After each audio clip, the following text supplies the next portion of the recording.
Welcome to Clarity Mind. In today's journey, we will explore a profound question. Why do we feel pressure to follow rules? This is more than a psychological question. It is a spiritual inquiry, one that Buddha himself addressed, not through commandments, but through insight into the nature of human suffering, fear, and liberation. You might have asked yourself, why do I do things just because others expect me to? Why do I follow rules that don't feel right? Why do I feel guilt, anxiety, or fear when I consider stepping outside the line? These feelings are not unique to you. They are woven into the fabric of our conditioned minds. To understand them is to begin the journey toward freedom, and to question them with wisdom is to live with greater compassion and clarity. So, take a deep breath. Let go of distraction, and let's gently walk into this question together. Chapter 1. The Roots of Rules. Rules in their essence are not bad. They are a form of structure, an attempt to create harmony in a world of chaos. From the moment we are born, we are surrounded by them. Don't cry too loud. Sit still. Say thank you. Follow the schedule. We grow up in families, in schools, in societies.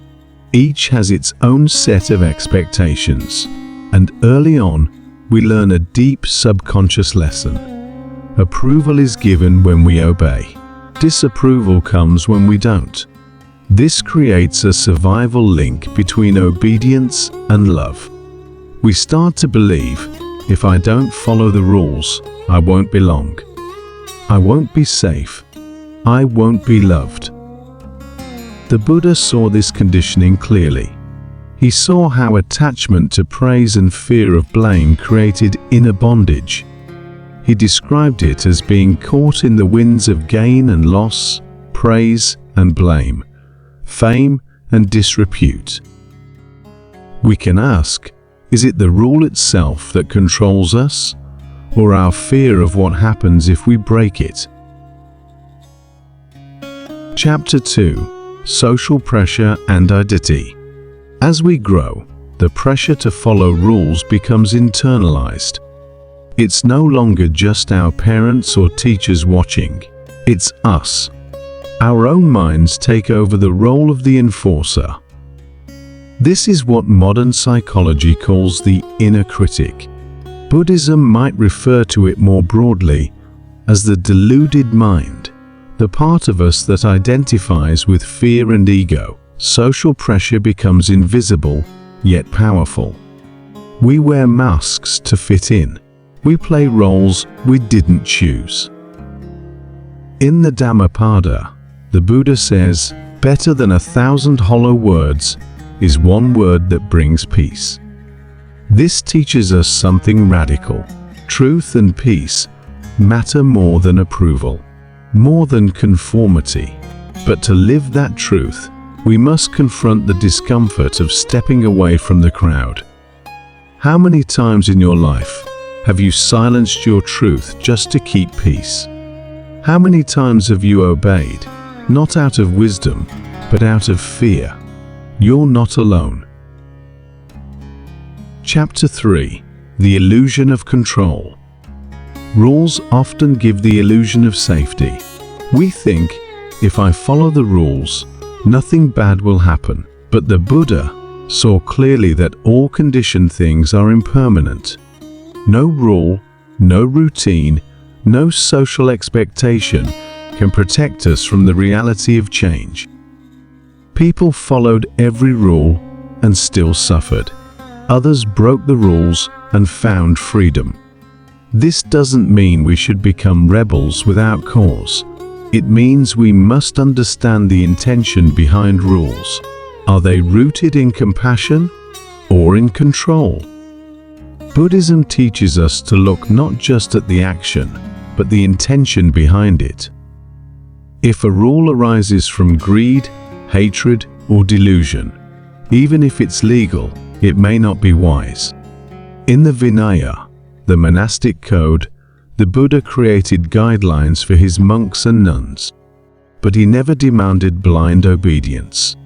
He encouraged questioning, dialogue, and conscious understanding. Chapter 4. Childhood Conditioning. Let's return to where this all begins, our childhood. As children, we are incredibly sensitive, not just to words, but to tone, energy, facial expression. When a child is punished for being curious, they learn not just to obey, but to fear their own inner voice.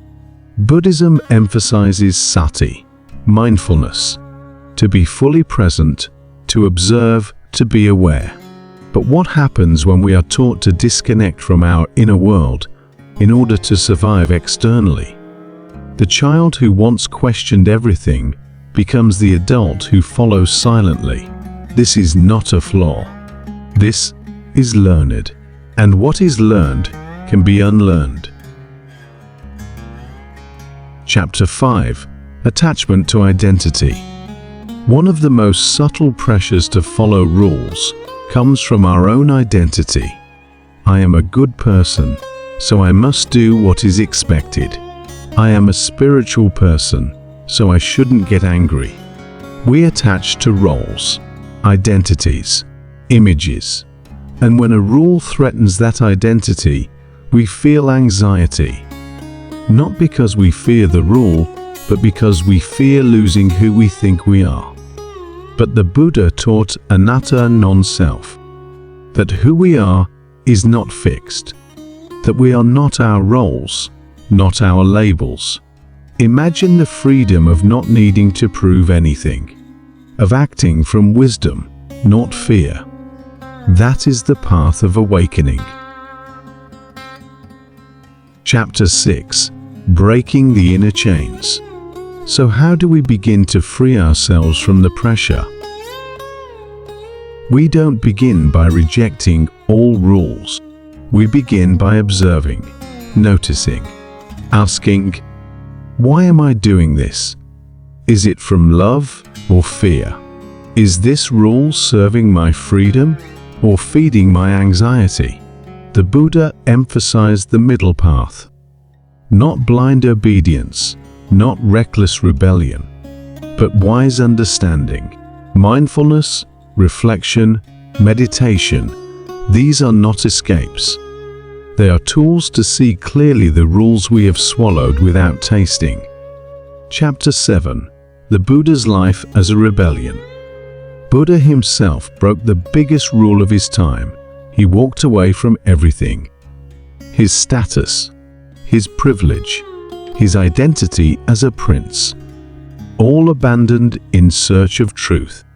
He challenged the caste system, the authority of the Brahmins, the rituals of blind tradition.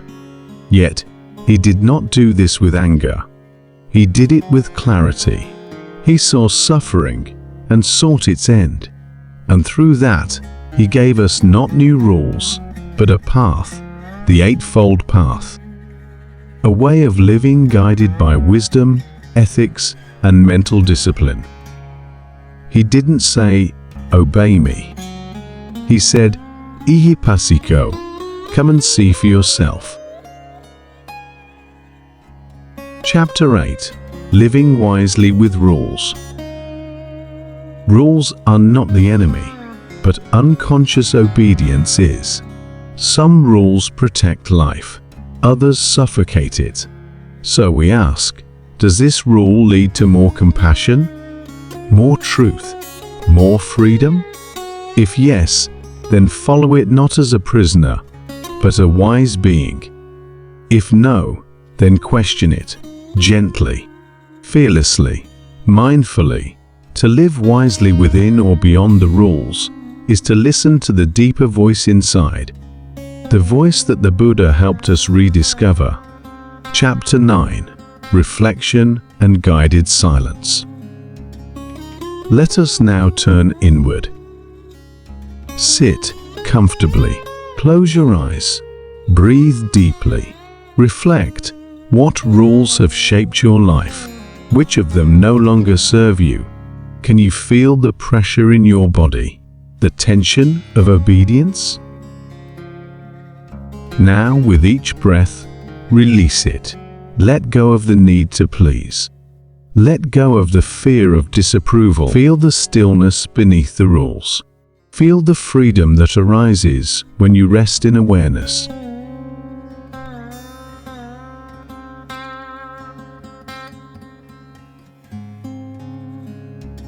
At the end, you are not here to live someone else's script. You are here to awaken, to see clearly, to live with compassion. The Buddha did not tell us what to think. He taught us how to see. And through that seeing, the pressure dissolves. Thank you for walking this path with clarity mind. If this journey resonated with you, feel free to pause, reflect, or return to any part of it. May you be free. May you be wise. May you be at peace.